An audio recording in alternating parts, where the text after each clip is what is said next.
Walk in, हम सबको doubt है ये वॉक इन क्या है, कैसे होता है, किसको होता है। तो इतना भरपूर नॉलेज है इसमें और बहुत ही सुंदर है ये बात। और ये सब जान के आज की जो नॉलेज मिलेगी ना, ये जानने के बाद हर कोई आज डांस करेगा सेशन के बाद कि मैं कोई मामूली इंसान नहीं हूँ, मैं बहुत ग्रेट मास्टर हूँ। कल ऐसे ही हमारे मुंह से नहीं निकला कि हम ब्रह्म ऋषि बन गए हैं। एक्चुअली हम क्या है आज हमें पत्री सर जी ने ही कहा है, ये मेरी बात नहीं है। तो चलिए आगे बढ़ते हैं। तो देखते हैं, पहले समझते हैं कि ये वॉक इन क्या है। वॉक इन जैसे कि इंग्लिश पद में ही शब्दों में ही पता चल रहा है, कोई अंदर चल के आता है, और वॉक आउट कोई चल के बाहर जाता है। तो कौन चल के आ रहा है और कौन जा रहा है, ये आने जाने का परमिशन कौन दे रहा है और क्यों दे रहा है। हम सबको पता है ये शरीर एक घर है जिसके अंदर हमारी आत्मा निवास करती है, और शरीर बहुत ही इंपॉर्टेंट व्हीकल है। इस कर्म भूमि पर हमें कुछ भी काम करने के लिए शरीर की जरूरत है। आत्मा चाहे कितना ही महान साधना करना चाहे या फिर कोई संकल्प करना चाहे, लेकिन उसको कार्य रूप में लाने के लिए शरीर की जरूरत है। तो इसलिए कहा जाता है कि भगवान भी तरसते हैं इस धरती पर, क्योंकि कर्म बनाने के लिए और कुछ कर्म को खोने के लिए इस शरीर की आवश्यकता बहुत है। तो बड़े बड़े मास्टर्स जिन्होंने बहुत काम कर लिया है अपने, जब अपने बॉडी में थे तब, लेकिन अभी भी कुछ जो बाकी है वो फिर करना चाहते हैं, क्योंकि ज्ञान मिलने के बाद ऐसा होता है हमारी तरह, हमने ज्ञान प्राप्त किया, हम ज्ञान देना चाहते हैं। तो मास्टर्स भी जब ऐसा सोचते हैं, एस्ट्रल मास्टर्स जिन्होंने बॉडी वेकेट कर दिया है, उनको लगता है कि और कुछ बताना है, और कुछ रह गया है, और बताना है, और मदद करनी है इंसानों की। तब वो चुनते हैं बॉडीज कि किसका बॉडी में मैं जाके अपना बाकी का बचा हुआ काम करूं। तो पत्री सर ने अपना एक्सपीरियंस बताते हुए कहा, जब उनका बॉडी में वॉक इन हुआ, उनका कोई एक्सीडेंट हुआ था जहां पे कार उनका पलटी खा के 3 बार पलटी खा के गिरा, और फिर उनको पता चला कि वो उसके बाद से वो एकदम से बदल गए। तो उनकी समझ में आया कि मेरे अंदर एक वॉक इन हुआ है, और वॉकिंग के समय में किस किस की सहायता मिलती है ये उन्होंने बहुत क्लियरली बताया। मैंने उनके ही वीडियो देखकर, क्योंकि अपना कुछ भी नॉलेज हमें यूज नहीं करना है, ये बात हम 1000 लोगों तक पहुंचा रहे हैं, तो एकदम परफेक्ट बात ही होनी चाहिए।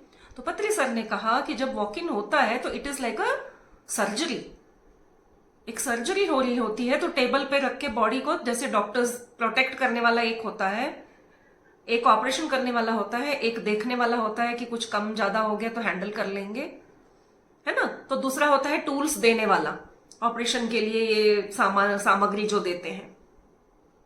तो उसी तरह से 3 मास्टर्स आते हैं जब बॉडी में वॉक इन होता है। एक मास्टर आते हैं जो पहले वाली बॉडी में जो आत्मा है उसका सिल्वर कॉर्ड कट करके उसका वॉकआउट होगा, उस बॉडी में वो नहीं रहेगा। तो उसको सिल्वर कॉर्ड कट करके उसको वॉकआउट करने में मदद करते हैं, और तब तक वेट करते हैं जब तक दूसरी वाली जो मास्टर की आत्मा उसमें वॉक इन करने वाली है, जब तक वो ना हो जाए वो पूरी जिम्मेदारी लेते हैं। यानी कि पहली वाली सोल निकल के वॉकआउट करे और दूसरे मास्टर का सोल वॉक इन करे, तब तक उसका ध्यान रखना। सेकंड मास्टर क्या करते हैं, उस समय पर चारों तरफ, क्योंकि यहाँ पे एक बहुत बड़ा प्रोसेस हो रहा है, इन्फेक्शन नहीं होना चाहिए ना जैसे सर्जरी में, उसी तरह से, ताकि दूसरी बॉडी एंटर ना कर जाए, क्योंकि वेट कर रही होती है बहुत सारी एनर्जीज इस तरह बॉडी मिलने पर। तो वो प्रोटेक्शन का काम लेते हैं। दूसरा मास्टर क्या करता है, ये देखता है कि वो पूरा प्रीमाइसिस प्रोटेक्टेड है, कुछ गलत ना हो जाए।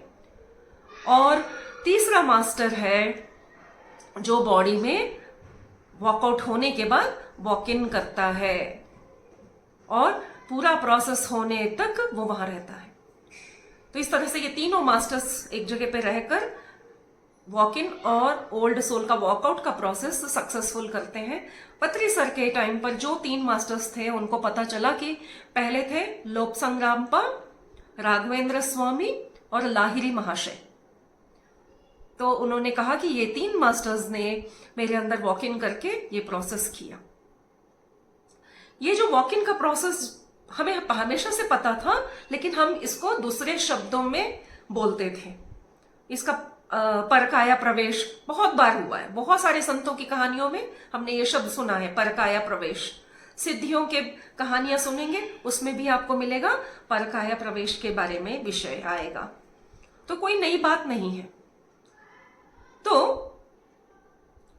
अगर आपको और जानकारी चाहिए कि अरे ऐसे कैसे, ऑलरेडी मेरी आत्मा इस बॉडी में है, अगर मैं निकल जाता हूं तो मेरी जर्नी का क्या आधा रह जाएगा, क्या मेरे को फिर से जन्म लेना पड़ेगा क्या, तो ये सुसाइड नहीं है। जब हम अपनी बॉडी अपनी इच्छा से देते हैं तभी दूसरा मास्टर आता है, और जब हम अपनी इच्छा से देते हैं हम सैक्रिफाइस कर रहे हैं। तो जब हम सैक्रिफाइस करते हैं तो हमें बोनस मिलता है कि कुछ किए बगैर ही हम उन्नत लोक चले जाते हैं। हमारी आत्मा एकदम से उन्नत लोक चली जाती है, जो अपनी बॉडी को मास्टर्स को वॉक इन करने के लिए प्रेजेंट कर देता है। तो ये सारा डिटेल लोबसांग रामपा के बुक्स और सेठ विज्ञान के बुक्स में आपको डिटेल्स और मिलेंगे। तो कौन मास्टर्स हैं जो इस तरह से वॉक इन की इच्छा रखते हैं? तो वो मास्टर्स जो अपना बॉडी वेकेट कर चुके हैं और उनको अर्थ प्लेन में आकर और कुछ काम करना है, ऐसे वाले मास्टर्स आते हैं। अर्थ प्लेन में वापस आके काम करने के लिए 3 मेथड हैं। पहला है उनको खुद से अवतार लेके आना पड़ेगा। तो वही हमारे दशावतार और देवी के अवतारों में हम सुनते हैं कि वो स्वयं शक्ति स्वयं एक शरीर धारण करके धरती पर आते हैं और अपना काम करते हैं, यानी किसी को राक्षस को मारना है या जनों का उद्धार करना है। बुद्ध भगवान ने क्या किया, उनको हम इसलिए अवतारों में गिनते हैं बुद्धा को, कि उन्होंने क्या किया कि उनको जन का उद्धार करना था तो उन्होंने अवतार लिया। एक होता है अवतार जो स्वयं एक शरीर लेके पैदा होते हैं, और दूसरा है कि ऑलरेडी जो शरीर वहां पर है, क्योंकि जन्म लेके आना मतलब पूरा वो नरक भुगतना, फिर छोटे बच्चे से बड़े होना, कितना टाइम वेस्ट। तो ऐसा ना करते हुए जिनको लगता है कि टाइम नहीं वेस्ट करना है, मुझे जाके जल्दी से कुछ बताना है, तो वो दूसरा मेथड करते हैं जो है परकाय प्रवेश। ऑलरेडी एक सोल एक बॉडी में है, उसको उसके परमिशन से, उसका परमिशन होता है, ऐसा नहीं है किसी के अंदर भी घुस जाएंगे, परमिशन से उसकी बॉडी को यूज करते हैं। तो वो बोलता है मैं घर खाली कर रहा हूं, तुम आके यूज कर लो, ऐसा। तो ये है परकाय प्रवेश। तो ये सेकंड मेथड है। और थर्ड मेथड है एस्ट्रल मास्टर्स जो अपना ये काम करना चाहते हैं, वो हमेशा साथ में रहेंगे, एक बॉडी एक सोल के साथ में रहेंगे। जब जब आवश्यकता होती है, जैसे कि हम बोल रहे हैं अभी बहुत लोगों तक ये बातें पहुंचनी है, तब वो वॉक इन करके हमारे थ्रू बोलते हैं। क्योंकि जैसे हम स्टेज पे कैमरा के सामने हम आके बोल रहे होते हैं, कभी कभी लगता है कि कितना बोल दिया, कितना नॉलेज दे दिया, कितना अच्छा मेडिटेशन करा दिया। तो उस समय पे हमें समझना चाहिए कि वो मैं नहीं हूं, कोई मास्टर है जो हमारी बॉडी का यूज करके हम हमारा बॉडी का यूज कर रहे हैं। तो इसलिए मैं बार बार बोलती हूँ मैं एक माइक हूं और मास्टर्स मेरा यूज कर रहे हैं, क्योंकि ये मेरा ज्ञान बिल्कुल नहीं है। ऐसा सबके साथ होता है। जब भी कोई महान कार्य कर रहे हैं तो एस्ट्रल मास्टर साथ में रह के जब जरूरत होती है उस बॉडी का यूज करते हैं। तो ये थर्ड मेथड है। एक है खुद से अवतार लेके आना, दूसरा है फुल्ली बॉडी परकाय प्रवेश करना, फुल बॉडी में एंटर करना, या फिर थर्ड है साथ में रहना, जब जब जरूरत है तब तब उसको यूज करना। और ये थर्ड टाइप ऐसा है, ये पीजी की तरह है, कोई भी आ सकता है, कोई भी जा सकता है। तो उस समय पर एक ही मास्टर नहीं होते हैं, कई मास्टर्स को अच्छा लगता है, अरे वाह ये तो पीजी है, कोई भी आके यहाँ पे बोल सकता है। सरोज मैम बोलने को बैठी है, चलो कभी ये मास्टर आ गया तो कभी दूसरा मास्टर आ गया, कभी तीसरा मास्टर आ गया। तो इस तरह से कितने भी मास्टर्स एक बॉडी का यूज कर सकते हैं। ये है 3 मेथड जो एस्ट्रल मास्टर्स अर्थ प्लेन पर अपना कार्य करने के लिए बॉडी को यूज करते हैं। इसको समझाने के लिए बहुत ही अच्छी तरीके से एक आध एग्जाम्पल देते हुए एक मास्टर ने बताया, जिस तरह से क्यों हमारे को मतलब मुझे ही नॉलेज दे दो ना, मैं ही कर लूंगी ना, क्यों परकाय प्रवेश करना है? मुझे नॉलेज प्राप्त करने में मेरी मदद कर दो, क्यों परकाय प्रवेश करना है? तो ऐसा क्यों नहीं होता है कि भाई हम तो ध्यान में बैठे हैं, चलो डालो पूरा सहस्रार से और बुद्धि डाल दो, ज्ञान डाल दो, भर दो हमको, और हम कर लेंगे वो काम जो एस्ट्रो मास्टर्स करना चाहते हैं। तो उसका जवाब बहुत सुंदर तरीके से, बहुत ब्यूटीफुल एग्जाम्पल के साथ समझाया कि एक टिकट कलेक्टर है जो रेलवे में काम करते हैं। तो पहले के तरीके से वो ठप्पा मार मार के और लिख के टिकट देते रहते थे। जब न्यू टेक्नोलॉजी यानी कि ज्ञान बढ़ाने का समय आया तो उनको कंप्यूटर दे दिया, कुछ न्यू टेक्नोलॉजी के टूल्स दे दिए। अब एकदम से कितना भी सिखा लो, एकदम से उतना फास्ट हम खुद भी हैं, हमारे पास मोबाइल है, लैपटॉप है, हम खुद भी वो एक्सपर्ट की तरह ये टूल्स हम यूज नहीं कर सकते। बेस्ट से बेस्ट मोबाइल दिला दिया हस्बैंड ने और मैं माथा फोड़ती रह जाती हूँ, क्योंकि इसमें बैक जाने का तरीका ही कुछ और है। तो 2-3 दिन से इतना परेशान हो रही हूँ। आज बैंक में तो मुझे डांट भी पड़ गई कि क्या मैडम इतना भी नहीं मालूम है। मैंने बोला भैया मेरा नया मोबाइल है, प्लीज मेरे को माफ करो। तो उस तरह से जब हमें नया नॉलेज मिलता है, हम इतनी जल्दी सीखने का एनर्जी नहीं रखते हैं। जिस तरह से टिकट कलेक्टर को एकदम से लैपटॉप दे दो और वो जो मशीन्स आजकल आए हैं वो दे दो, तो उसको टाइम लगता है। नाम लिखना कितना आसान था, अब कीबोर्ड में टाइप करेगा, छोटा सा भी नाम होगा राजा, तो वहां पे तो अल्फाबेट उल्टा पुल्टा होता है, तो वो ढूंढता रहेगा RAJA, इसके बाद क्या करना है, एंटर, या फिर नेक्स्ट के लिए टैब यूज करूं या एंटर यूज करूं। तो एक टिकट का वो 5 मिनट लगा देगा, करेगा यूज, नॉलेज मिला है, टूल मिला है, यूज करेगा, लेकिन समय ज्यादा लग जाएगा। तो इसलिए डिपार्टमेंट क्या करती है, उनको ट्रेनिंग देती है। लैपटॉप और या कंप्यूटर इंट्रोड्यूस करने से पहले रेलवे एम्प्लॉयज को एक ट्रेनिंग दिया जाता है कि सबको सब सिखा दो।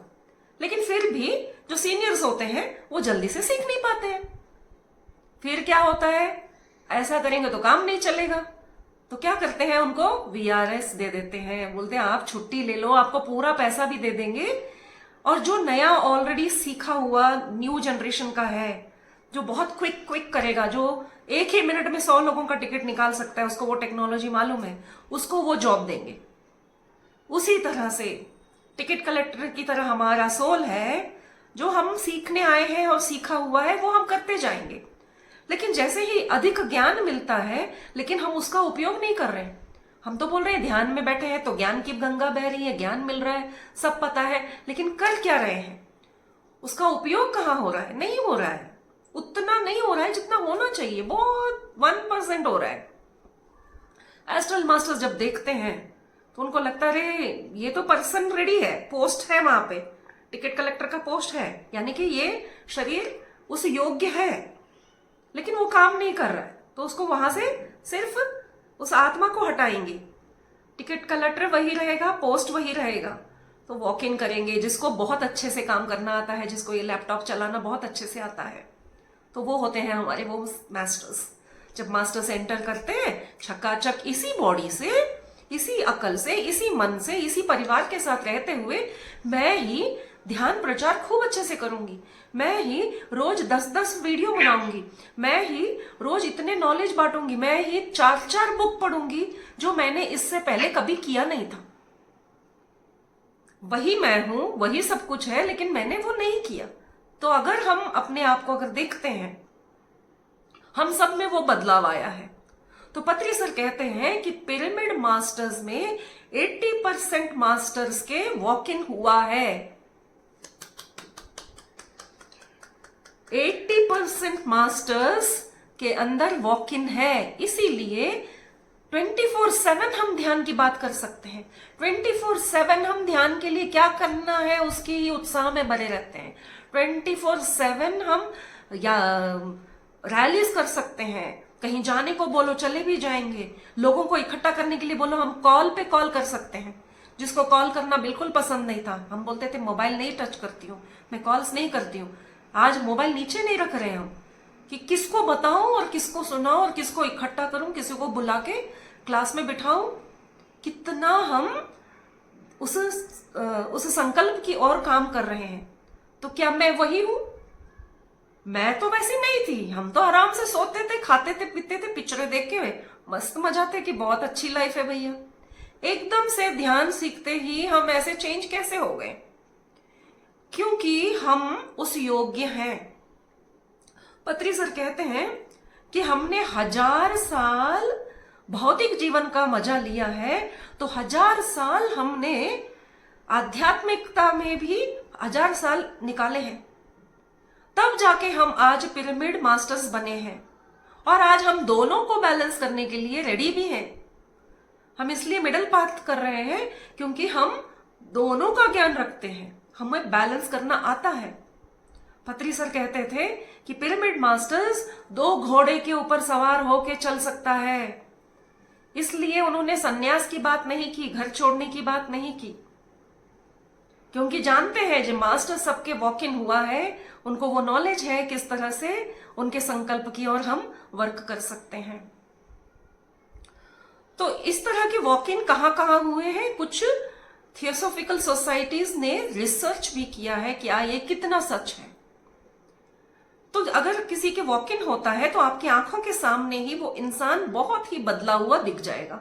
उसकी हरकतों में, उसकी बातों में, उसकी ऑरा में, उसकी एनर्जी में आपको डिफरेंस नजर आएगा। एग्जाम्पल उन्होंने एक एक करके दिया है, मैं एक एक पढ़ते जाऊंगी। महात्मा गांधी का देखिए, महात्मा गांधी जब फॉरेन कंट्री गए अफ्रीका में लॉ सीखने के लिए, तो उन्होंने सूट बूट कोट पहन के खूब मजे किए, वहां का पार्टियां की है, सब किया उन्होंने। ऐसा नहीं है कि उन्होंने कुछ नहीं किया, लेकिन एक ऐसा टर्न आया उनकी लाइफ में। वो जो रेलवे में घटा ना एक कहानी, उनको आपको सबको अगर कथा पता है कि उनको फर्स्ट क्लास बोगी से उनको धक्का मार के नीचे निकाल दिया गया। तो हमें सुनने में लगता है कि वो बहुत ही हर्ट हुए होंगे और एकदम से चेंज हो गए। ऐसा नहीं है। वो उस समय पर एक ग्रेट मास्टर उनके अंदर वॉक इन कर गए, और उसके बाद वो मास्टर का उद्देश्य क्या था? लॉ सीखा है अफ्रीका में, वो वहीं पर वो प्रैक्टिस भी कर रहे थे, लेकिन वो इंडिया आए और भारत के स्वतंत्रता के लिए लड़े। अब कितना लड़े, कैसे लड़े, वो मास्टर ने डिसाइड किया। अहिंसा का पालन किया, कपड़ों का त्याग किया। वो उस मास्टर की चॉइस थी, उनको पता था, क्योंकि एस्ट्रल मास्टर्स को मालूम होता है कि क्या करने से क्या होगा, क्योंकि वो फ्यूचर उनको पता होता है। इस वजह से देखने वाले को लगता है कि गांधी ने किया क्या यार, इसको क्यों फादर ऑफ द नेशन बना दिया? वो थोड़ी ना युद्ध में जाके लड़े।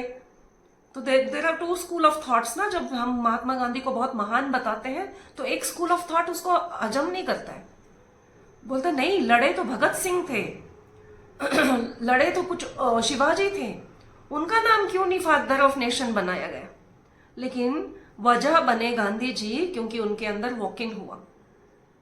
जब एस्ट्रल मास्टर वॉक इन करते हैं तो इंसान में कंप्लीट बदलाव आप देख सकते हैं। ऐसा बदलाव हम गांधी जी, महात्मा गांधी में देख सकते हैं। उसी तरह से बेंजामिन फ्रैंकलिन का भी उन्होंने एग्जाम्पल दिया। वो एक राइटर भी थे, उनकी लाइफ में भी सडन चेंजेस आए। अब्राहम लिंकन का दिया, जो एकदम नॉर्मल इंसान थे और एकदम से उनके अंदर वॉक इन हुआ और वो पूरे विश्व के लिए नए नए रिफॉर्म्स किया उन्होंने। वो उस समय पे दास प्रथा थी ना, उसको एकदम से बंद कराया। वो शक्ति कैसे आई? दास प्रथा के अगेंस्ट पूरी दुनिया हजारों साल से लड़ रही थी कि दास प्रथा ठीक नहीं है, लेकिन एक इंसान आता है और मना करता है और पूरी दुनिया मान जाती है। वो शक्ति कहां से आई? जब कोई एस्ट्रल मास्टर होता है, उनकी बोल में वो शक्ति होती है। वो बोलेगा, पूरी दुनिया मानेगी। वो उंगली उठाएगा, पूरी दुनिया झुकेगी। ऐसा एक एस्ट्रल मास्टर्स में ही ये शक्ति हो सकती है। तो अगर किसी से ये काम हो रहा है, इसका मतलब उसके अंदर एक एस्ट्रल मास्टर का वॉक इन है। उसी तरह से एक और एग्जाम्पल दिया उन्होंने शंकराचार्य जी का। हम सबको पता है शंकराचार्य जी जब जन्म हुआ, जब से वो बालक थे, वो सनातन धर्म के बारे में ही अधिक उनका वर्क हुआ। जो भी काम किया उन्होंने सनातन धर्म के लिए किया, पूजा पाठ, यज्ञ, हवन, स्तोत्र, मंत्र, ये सब। लेकिन उनका वॉक इन कब हुआ? उनके अंदर भी वॉक इन हुआ। इतनी कम उम्र में वो एकदम से चेंज हुए। कैसे हुए? एक कहानी है उसमें। एक चांडाल आता है उनके रास्ते में, आपको पता भी होगा, ये बहुत ही कॉमन कहानी है। जब वो जंगलों से गुजर रहे थे तो एक चांडाल आता है। तो ये तो ब्राह्मण होते हैं सारे गुरु, आपको पता है किस तरह का वस्त्र धारण करते हैं। तो वो बोलते हैं कि साइड में हट जाओ, आप चांडाल हो, आपको तो खुद से हट जाना चाहिए, हमें नहीं बताना चाहिए कि हटो हटो हटो। तो चांडाल बोलता है किसको हटने के लिए बोल रहा है, मुझे या मेरे अंदर की आत्मा को? तो एकदम से, क्योंकि शंकराचार्य तो ऑलरेडी एक मास्टर थे, लेकिन जरूरत थी एक हायर मास्टर्स की उनके अंदर वॉक इन होने की, वो परम ज्ञान की जरूरत थी, उन्नत ज्ञान की जरूरत थी। तो जैसे ही चांडाल ने, वो एक्चुअली शिवजी थे, कथा में बताया जाता है कि शिवजी चाहते थे अब इनमें वो चेंजेस आए, बहुत हो चुका, पूरा भारत भ्रमण करके उन्होंने हिंदू धर्म के बारे में प्रचार किया। तो बाद में वो चाहते थे कि कुछ नया तत्व का खोज हो। तो जैसे ही उस चांडाल ने कहा मैं हटूं या मेरे अंदर की आत्मा को हटने को बोल रहे हो, तो एकदम से उनके अंदर एक ज्योत जली।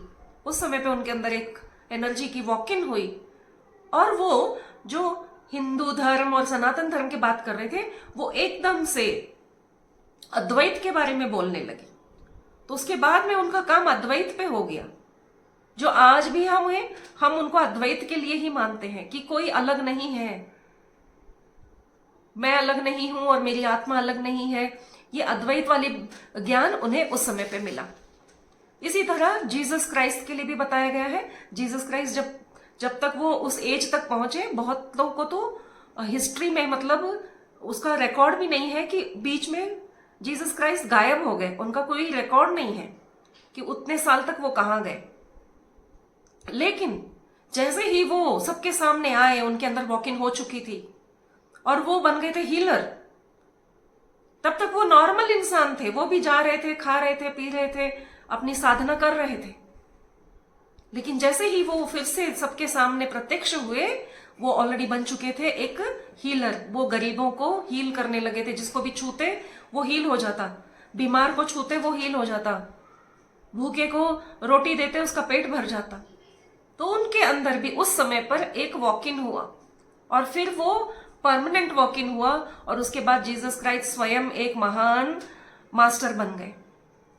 सिमिलरली वो जोसेफ का भी बता रहे हैं, जोसेफ भी बाइबल में ही इनका नाम आता है। जोसेफ भी इतने दुखी आत्मा थे कि वो सुसाइड तक करने की सोच रहे थे कि मैं क्यों जी रहा हूं, मेरा कोई लाइफ का उद्देश्य नहीं है, मुझे क्यों जीना चाहिए, ऐसे उनको थॉट्स आ रहे थे सुसाइड के। फिर जब उन्होंने मास्टर्स मतलब भगवान से प्रार्थना की, तो उस समय पर उनके अंदर भी वॉक इन हुआ, और उसके बाद हम सबको पता है कि फिर पूरी हिस्ट्री चेंज हो गई, आज तक उनका नाम है। तो इसलिए आज पिरामिड के जो भी मास्टर्स हैं, हम सब बहुत चेंजेस लाने के लिए हमारे अंदर वॉक इन हुए हैं, और कुछ लोगों के अंदर के बदलाव हम देख भी सकते हैं। तो प्रश्न उठता है कि क्या मास्टर्स किसी का भी बॉडी लेके उसके अंदर घुस जाएंगे? ये तो डरने वाली बात होगी भाई। मैं ध्यान करती हूं, इसका मतलब कोई भी मास्टर आके मेरा बॉडी यूज करेगा? नो, डरने की बात नहीं है। मास्टर्स आपका परमिशन लेते हैं। क्या मैं परमिशन दूंगी, यह आपकी इच्छा है। तो मेरे साथ भी एक घटना हुई, और मुझे समझ नहीं थी, मैं जब नया नया ही मैंने सीखा था, तो अननोइंगली मैंने मास्टर को परमिशन दिया। बाद में मुझे पता चला मुझे नहीं देना था, फिर मैंने ध्यान में उनसे वो कॉन्ट्रैक्ट कैंसिल किया। बहुत ही मतलब मैं तो बिल्कुल नहीं थी, तो मुझे नॉलेज नहीं था। मैं तो थैंक्स करूंगी अयप्पा पिंडी सर का, उस समय पे मेरी मदद की उन्होंने।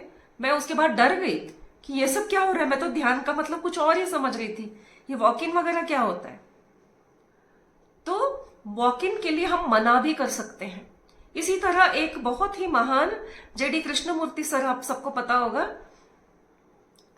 उन्होंने भी, वो बहुत बहुत बहुत ज्ञानी थे, जिड्डू कृष्णमूर्ति कहते हैं उनको। इतने आप उनके थॉट्स, उनके वर्ड्स सुनेंगे तो पूरा ज्ञान आपको वहां से मिल जाएगा, इतने ज्ञानी थे वो। लेकिन वो इम्पैक्ट नहीं हो रहा था दुनिया में, वो इम्पैक्ट नहीं हो रहा था। तो मास्टर्स ने उनको रिक्वेस्ट किया कि हमें वॉक इन होने का अवकाश दीजिए। तो उन्होंने बोला नो, जितना मेरी सोल करना चाहती है मैं उतना ही करूंगा, मैं किसी को नहीं दे रहा हूं अपनी बॉडी। तो उन्होंने मना किया, तो उनका वॉक इन नहीं हुआ उनकी बॉडी में। तो शंकराचार्य का एक और वॉक इन का कहानी मैं सुनाऊंगी। शंकराचार्य जी एक बार जब ज्ञानी बन जाते थे, पहले के जमाने में जैसे हम बैठ के यहाँ पे सेशन में ज्ञान बांट रहे हैं, उस तरह से गांव गांव जाके ज्ञान बांटा जाता था और ज्ञानी लोग बैठ के तर्क करते थे, क्वेश्चन आंसर्स, कि तुम्हारा एक्सप्लेनेशन कैसा है और मेरा कैसा है। और लोग डिसाइड करते थे, या उनसे भी उच्च गुरु होते थे, वो डिसाइड करते थे कि इनमें से ज्ञानी कौन। तो मंदना मिश्रा नाम के एक बहुत ही ज्ञानी थे, पंडित थे, उनको बहुत अहंकार भी था। उनकी पत्नी भी थी, वो भी उतनी ही ज्ञानी थी। तो जब शंकराचार्य उस राज्य में पहुंचे तो उन्होंने खुद से ललकारा कि शंकराचार्य तुम हमारे गांव से गुजर रहे हो, मेरे साथ वाद विवाद में बैठो और मुझसे जीत के दिखाओ, तब तुम आगे जाना, वरना तुम्हें जब हार जाओगे तो इसी नदी में डूब के तुम्हें मर जाना होगा। इस एक बेट के साथ उन्होंने उनके साथ वाद विवाद शुरू किया। बहुत सुंदर है, अगर हिंदी या मराठी में उनके स्टोरीज या उनकी पिक्चर हो तो देखिएगा शंकराचार्य के। तो शंकराचार्य जी ने स्वीकार किया, वाद विवाद में बैठे। वो थोड़ा अहंकारी था, मंदना मिश्रा जो था वो थोड़ा अहंकारी था, लेकिन उनकी बीवी उसको ही वहां पे जज बना के बिठा दिया। तो देख रही थी कि उसके हस्बैंड कितना भी ज्ञानी होने के बावजूद अहंकार में थोड़ा सा ऐसे फिसल रहा था। तो बार बार शंकराचार्य जी की जीत हो रही थी। तो उन्होंने अब वो तर्क खत्म होने ही वाला था, तो उनकी पत्नी ने एक विषय रखा कि सब टॉपिक्स पे डिस्कशन होना चाहिए। अगर ज्ञानी हो तो सब टॉपिक्स में आपको ज्ञान होना चाहिए। तो वो बोले हाँ ठीक है, आप जो कह रहे हो सही है, शंकराचार्य जी ने कहा। तो बोले कि ठीक है, फिर तो सब्जेक्ट है पति पत्नी के रिश्ते का, उस सब्जेक्ट पर मैं आपको प्रश्न करूंगी।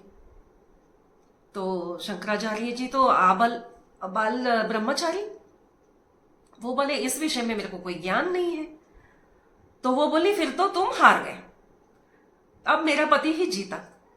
तो शंकराचार्य जी बोले नहीं, मुझे समय दो, मैं ये सीख कर आऊंगा और मैं इस विवाद को कल परसों में पोस्टपोन करता हूं। अब वो तो है ब्रह्मचारी, वो किस तरह से पति पत्नी के रिश्ते को कैसे एक्सपीरियंस करेंगे और कैसे ज्ञान प्राप्त करेंगे। उस शरीर को उन्होंने संकल्प किया था कि मैं तो इसे ब्रह्मचार्य में रखूंगा, इस शरीर को दूषित नहीं होने दूंगा। तो उन्होंने क्या किया, जाकर उस राज्य के राजा के बॉडी में परकाय प्रवेश किया, जो बहुत ही अय्याश था। तो उस अय्याश राजा के बॉडी में परकाय प्रवेश करके जब उसने कई स्त्रियों के साथ संभोग किया, तो वो सारा नॉलेज लेकर फिर वो आए और फिर यहाँ पे उन्होंने उस चर्चा में भाग लिया और फिर वो जीते, वो तो अलग बात है। तो परकाय प्रवेश ऐसे ही कई जगह पर उल्लेख किया गया है, हमारे शास्त्रों में है, कहानियों में है, और आज के डेट में भी ये हो रहा है। तो जब हम परकाय प्रवेश किसी मास्टर का होता है तो क्या वो सैक्रिफाइस कर रहा है तो उसका कोई जर्नी रुक जाता है क्या? तो नहीं रुकता है। जो सोल पर्पस से उस आत्मा ने उस बॉडी को लिया था, उसका पर्पस भी वॉक इन मास्टर जब आते हैं उसको वो पूरा पर्पस वो सॉल्व कर देते हैं और उसको ऊपर के लोक में, उन्नत लोक में उन्नत ज्ञान भी देते हुए, एक्स्ट्रा बोनस, बिना किसी अनुभव के ही उसको ज्ञान मिलता है और उसे उन्नत लोक में भेज देते हैं। अब हमारा प्रश्नावली शुरू होगा, क्वेश्चन आंसर सेशंस के साथ ही था ये, तो मैं उस तरह से ही करूंगी क्योंकि और अच्छे से समझ में आएगा। नहीं तो इसको मैं बल्क में बोलती जाऊंगी ना, कुछ बातें हम भूल जाएंगे। तो क्या मास्टर, एक प्रश्न था कि क्या सिर्फ मास्टर ही वॉक इन करते हैं, क्या मैं भी वॉक इन कर सकती हूं?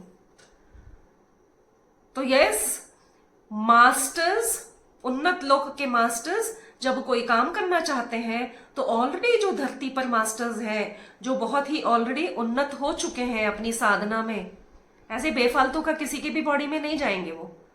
एलिजिबिलिटी भी तो देखना है ना। अभी मेरे को कोई घर भाड़े पे लेना है, कोई झुप्पड़ झुग्गी तो नहीं लूंगी ना। जो मुझे पसंद आएगा वही तो लूंगी, जहां पे रह के मेरा काम बनेगा वही कार लूंगी ना।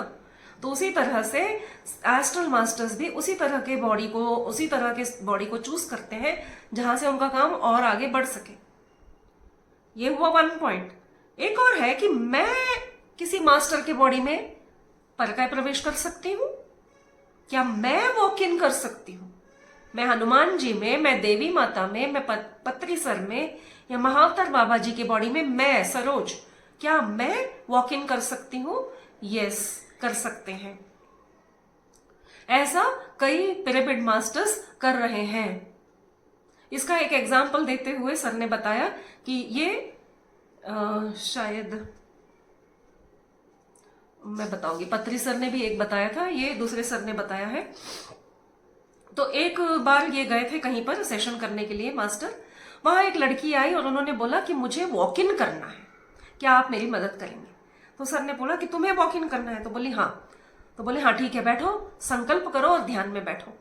तो संकल्प किया कि मुझे वॉक इन करना है और वो ध्यान में बैठी। तो सर ने पूछा आपको किस बॉडी में वॉक इन करना है? तो वो बोले कि अभी तो सबसे इसमें तो महाअवतार बाबा जी हैं, तो मुझे महाअवतार बाबा जी की बॉडी में वॉक इन करना है।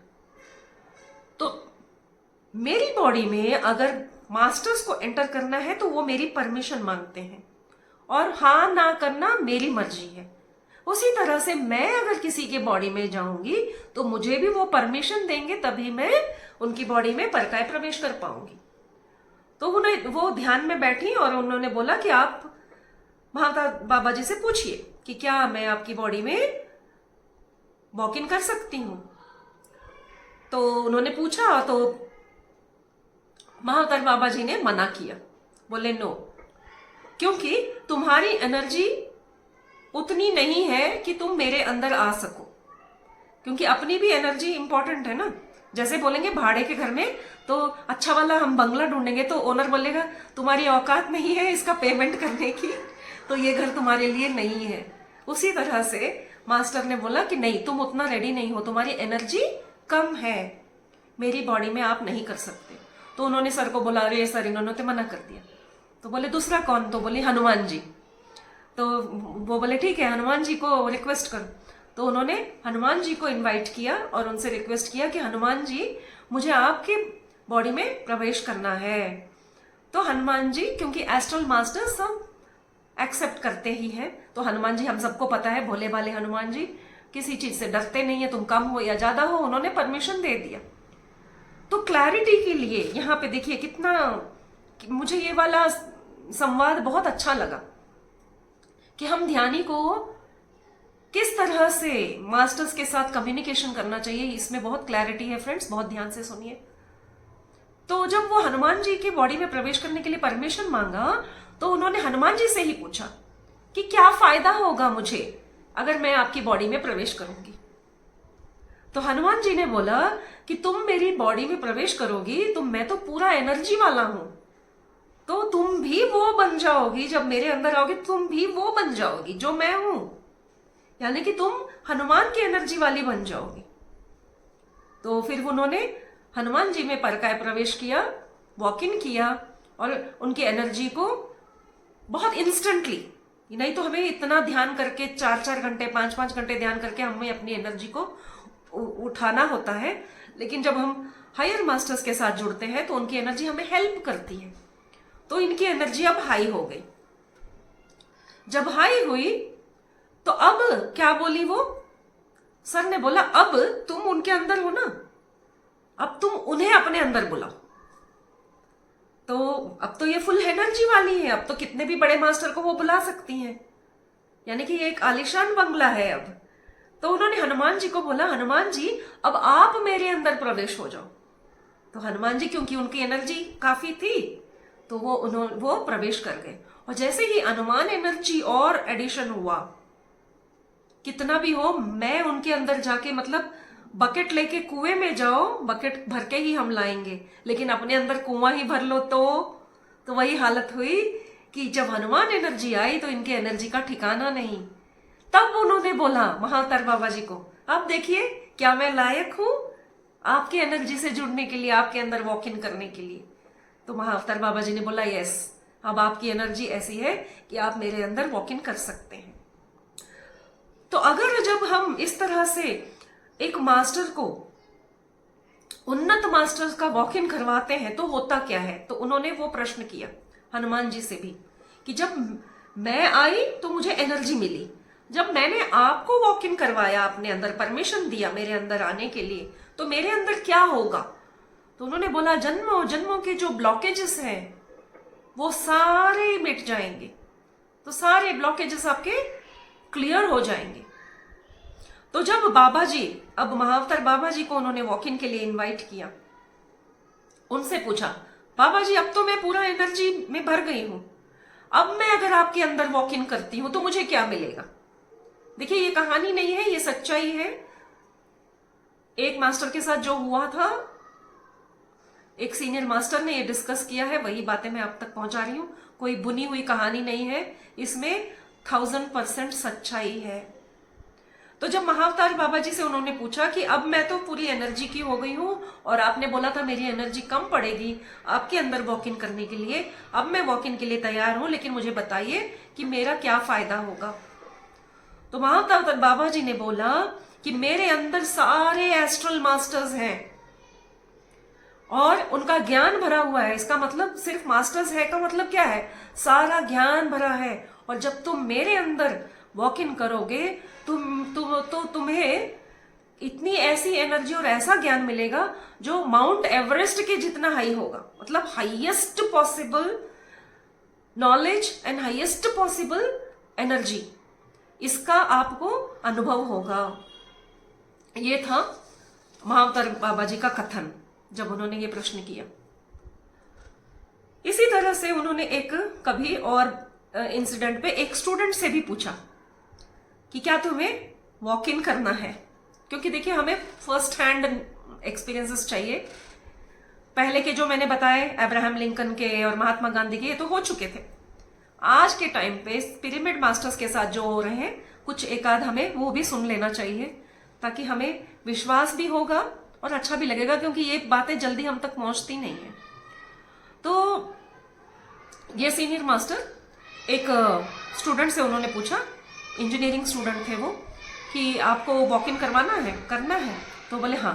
तो बोले किसके अंदर। ये कहानी है पत्री सर के रहते हुए हुई है ये बात, ठीक है। तो उस स्टूडेंट ने बोला किसी के अंदर क्या वॉक इन करना, जब करना ही है तो मैं हाथी पे ही चढ़ूंगा। तो उन्होंने बोला मैं पत्री सर को इनवाइट करता हूं अपने अंदर। तो पत्री सर को उन्होंने इनवाइट किया, और जैसे ही इनवाइट किया उस समय पे देखिए पत्री सर खुद फिजिकली भी प्रेजेंट थे। उस समय की कहानी है, ये आंध्र प्रदेश में हुआ था और स्वयं उस समय पे पत्री सर है। तो जब ये पत्री सर को अपने अंदर इनवाइट कर रहे हैं तो पत्री सर जो काम करेंगे वो एक्सपीरियंस इनको भी होगा। तो उस समय पर सेम टाइम वहां पे पत्री सर किसी एक सम्मेलन में थे जहां पे बहुत सारे लोग आए हुए थे, और हम सबको पता है पत्री सर सबका शेक हैंड करते हैं सेशन होने के बाद। हमें पता नहीं है सर का शेक हैंड करने का मतलब क्या है। हाँ, जो भक्ति मार्ग में है तो हम चाहते हैं कि हम एक उच्च एनर्जी वाले गुरु को टच भी कर लेंगे तो हमें आशीर्वाद मिलेगा, ऐसे हम सोचते हैं। लेकिन जब गुरु हमें टच करते हैं तो वो क्या एक्सपेक्ट कर रहे हैं, वो खुद से हाथ बढ़ा के हमारा शेक हैंड कर रहे हैं। हम किसी को टच करते हैं गुरु को तो हम उनसे आशीर्वाद या उनकी एनर्जी ले रहे हैं, लेकिन गुरु जब हमें टच करता है तो हमारे वो नेगेटिव एनर्जी ले रहा होता है। तो जब सर किसी का हाथ मिला रहे हैं तो उस लड़के का या लड़की, उन्होंने नहीं बताया, नहीं लड़की है, तो बता रहे हैं कि उसको दर्द होना शुरू हो गया बैठे बैठे, बहुत पेन हो रहा है, बॉडी पेन, ये पेन वो पेन, समझ नहीं आ रहा क्यों इतना पेन हो रहा है। और वहां पे सर किसी को शेक हैंड कर रहे हैं, शेक हैंड कर रहे हैं, शेक हैंड कर रहे हैं।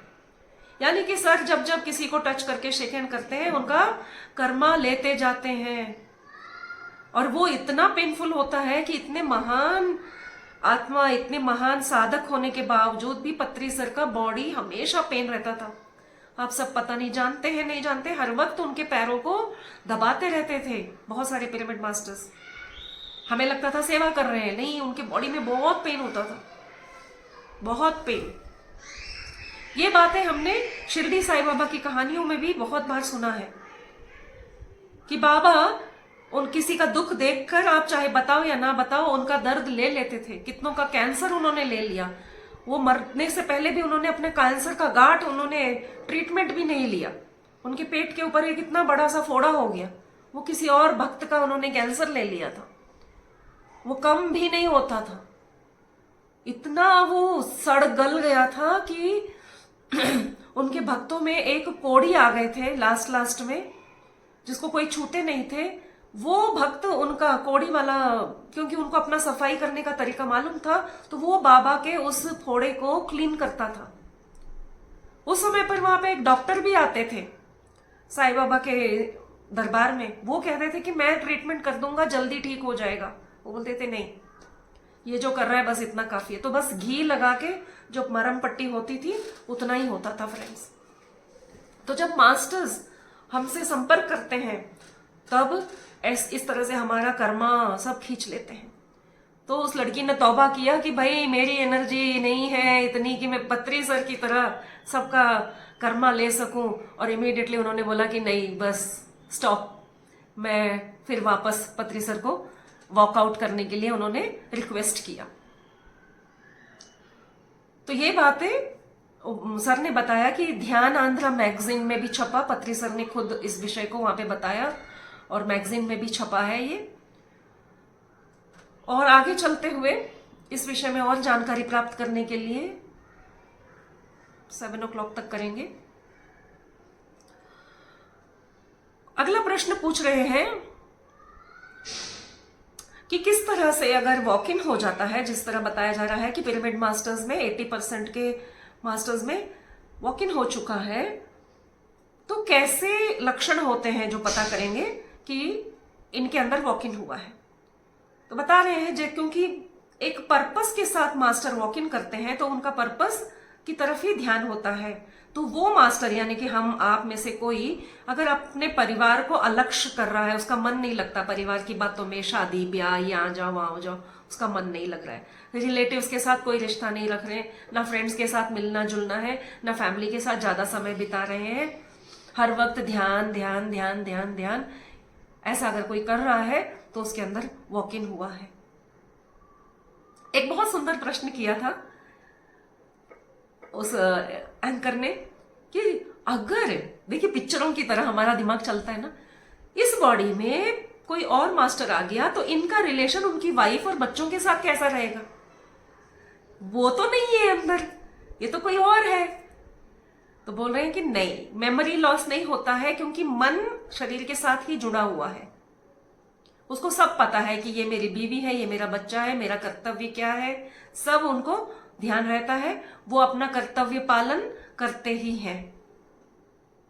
सिर्फ इस शरीर का उपयोग वो ध्यान में या जो भी पर्पस के लिए वो वॉक इन किया है उस पर्पस के लिए वो उसका काम करते हैं।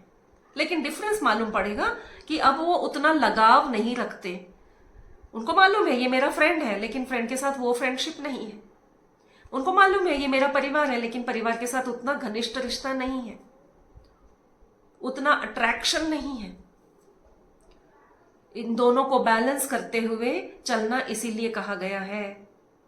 दोनों को बैलेंस कर रहे हैं क्योंकि अंदर जो मास्टर है वो उस बॉडी की पहले वाली आत्मा नहीं है, लेकिन ड्यूटी कर रही है।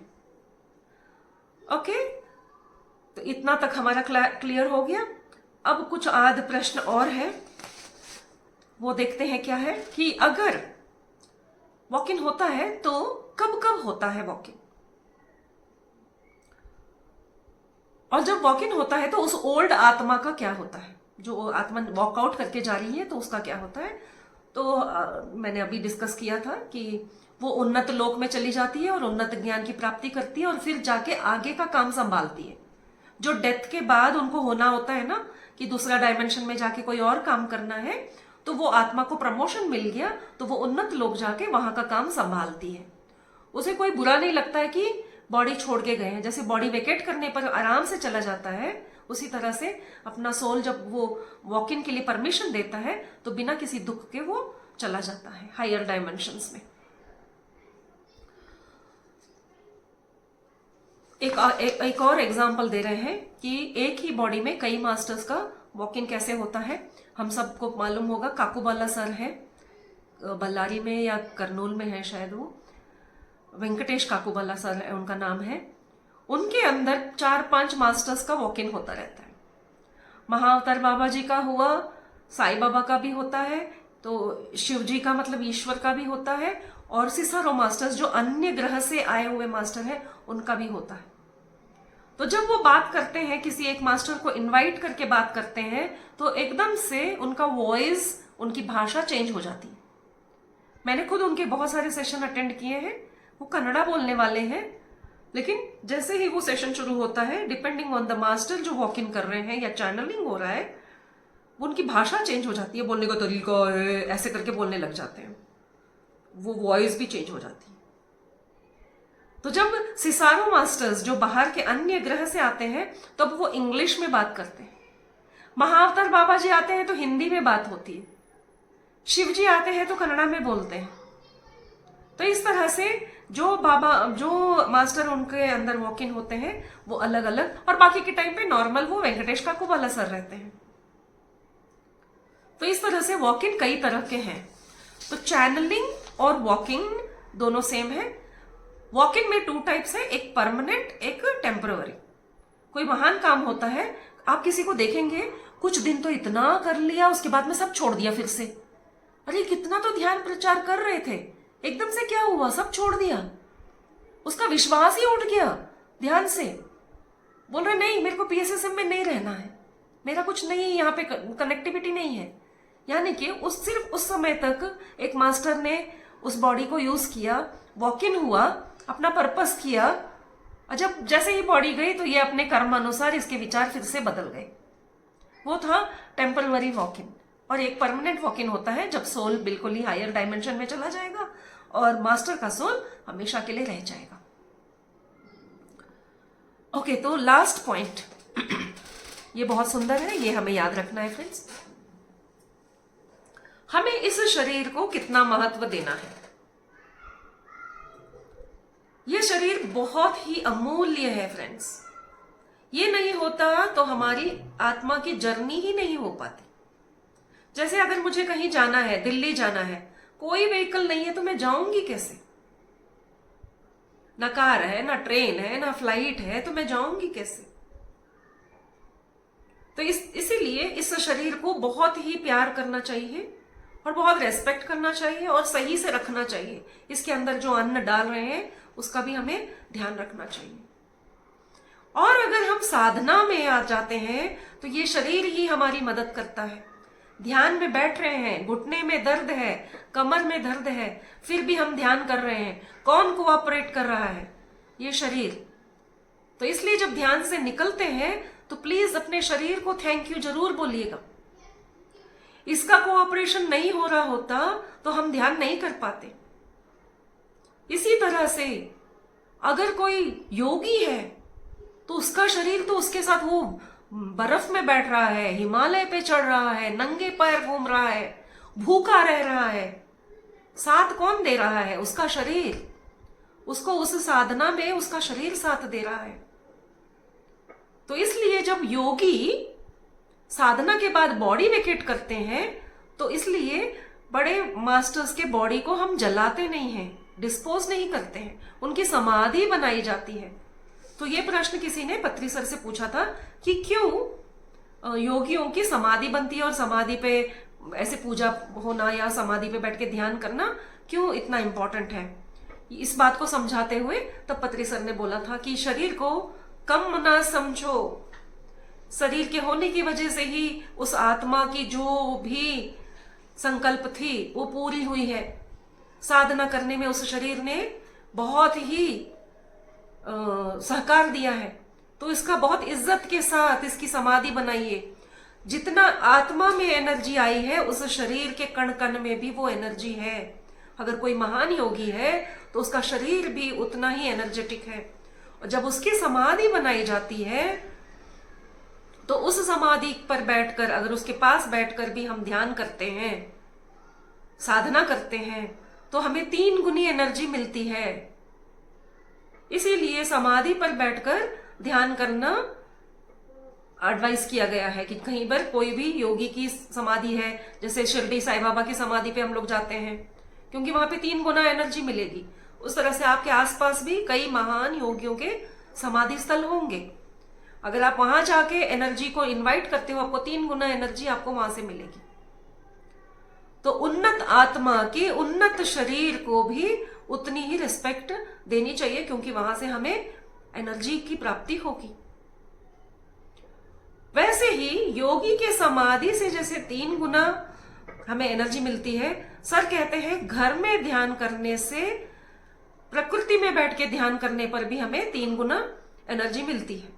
हम सब जानते हैं, पेड़ के नीचे बैठ जाओ, पहाड़ों पे बैठ जाओ, मिट्टी पे बैठ के कर लो, रेत बालू, समुन्द्र के किनारे, कहीं पर भी घास पे बैठ के करो तो आपको 3 गुना एनर्जी मिलेगी। और अगर आप योगी की समाधि पे बैठ के करते हो तो और 3 गुना। अब यहाँ पे PSSM में सभी योगी हैं, सभी साधक हैं। तो अगर एक योगी के शरीर को त्याग करने पर इतनी एनर्जी मिल रही है, तो जब ये योगी शरीर के साथ बैठ के ध्यान करता है और आप किसी और योगी के साथ बैठ के ध्यान करते हो, यानी कि ग्रुप मेडिटेशन, है ना, सब योगी हैं, आप शरीर के साथ हो और आप 2, 3, 4 योगी सबके साथ बैठ के कर रहे हो, तो 3 गुना, उतने गुना कर लो आप, 3 into 3 into 3 into 3 ऐसे करते जाएंगे तो कितना हाई एनर्जी। एंड इसीलिए पत्री सर ने ग्रुप मेडिटेशन को बहुत महत्व दिया है। और इसीलिए सर ने ध्यान महाचक्र जैसे कार्यक्रम शुरू किए हैं। ये कोई प्रचार के लिए नहीं किया, उन्होंने एनर्जी के लिए किया है। मैं अपना खुद का एक एक्सपीरियंस बताते हुए आज की बात को यहाँ पे समाप्त करूंगी। करताल जब मैं गई थी तो मैं बीइंग अ टीचर, मेरा ये है कि किसी पर्पज से कोई काम हो रहा है तो मेरा धर्म बनता है कि मैं देखूं कि सब वो काम कर रहे हैं। जैसे अभी पढ़ने के लिए अभी आप लोग सेशन में अटेंड कर रहे हो, मेरा मन करता है कि सब कैमरा ऑन करो। पहले मैं डांटती थी, अब मैंने छोड़ दिया है। मैं बोलती थी कैमरा ऑन नहीं करोगे तो मैं बोलूंगी नहीं, क्योंकि कितनी बेइज्जती है कि हम बोले जा रहे हैं, पता नहीं कैमरा ऑफ करके आप खाना खा रहे हो या फिर आप कहीं घूम रहे हो। इतनी तो रेस्पेक्ट दे दो कि कोई नॉलेज दे रहा है तो कैमरा ऑन करो। तो ऐसा मैं बहुत बोलती थी, लेकिन करताल जाने के बाद मैंने ऐसे बोलना छोड़ दिया, क्योंकि वहां पे मास्टर्स ने बताया कि पत्री सर ऐसा कहते थे। क्या बोलते थे? कुछ मत चिंता करो, बस लोगों को आने दो। यहाँ की एनर्जी इतनी है, ध्यान नहीं भी करोगे तो गंगा में बह रहे हो। मुझे लगता है अरे बाप रे, लेडीज तो आए, अच्छा अच्छा कपड़ा पहना, मेकअप किया, गपशप किया, पूरा इतना अच्छा जगह है, वॉकिंग किया, 10-10 बजे तक सो रहे हैं, आराम से उठ रहे हैं। और मेरे को इतना गुस्सा आता है, ये लोग कितने इसका दुरुपयोग कर रहे हैं। फ्री खाना मिल रहा है तो खाओ पियो मजे करो। फिर मैंने सर से बात किया तो सर ने बोला डोंट वरी, यहाँ का अन्न खा रहे हैं ना, खाने के लिए आने दो इनको। उस अन्न में उतनी एनर्जी है, ये घर जाके 10 लोगों को 100 लोगों को ध्यान सिखाने लायक बन जाएंगे। ध्यान करना ही जरूरी नहीं है। तो इस तरह से हमें जब ये ध्यान महाचक्र या फिर रैलीज होते हैं, क्यों हमें जाना चाहिए? उस एनर्जी में जाने पर हम चाहे कुछ नहीं बोल रहे हैं, हम स्लोगन नहीं चिल्ला रहे हैं, पीछे एक ऐसी बैनर लेके चुपचाप चुपचाप जा रहे हैं, तब भी हमें वो एनर्जी मिलेगी। इसलिए ग्रुप मेडिटेशन में जाइए, ध्यान महाचक्र जहां जहां हो रहे हैं वहां पे जाइए, वहां का अन्न खाइए, हो सके तो पिरामिड में बैठिए, और हो सके तो जहां भी भीड़ में बैठ के कोई कुछ कर रहा है उसमें जुड़ जाओ, क्योंकि जितने योगियों के साथ बैठ के ध्यान करने का मौका मिलेगा हमारी एनर्जी बढ़ती जाएगी। फ्रेंड्स, तो आपको ये विषय कैसा लगा माय डियर फ्रेंड्स? कमेंट करके ज़रूर बताइएगा, और मेरे चैनल को सब्सक्राइब कीजिए, लाइक कीजिए, शेयर कीजिए। वॉक इन के बारे में और कोई जानकारी जानना चाहते हैं तो अगले वीडियो का इंतज़ार कीजिए, और डिटेल में और केस स्टडी के बाद हम और वीडियोस लेके आएंगे। So please subscribe my channel. Thank you very much.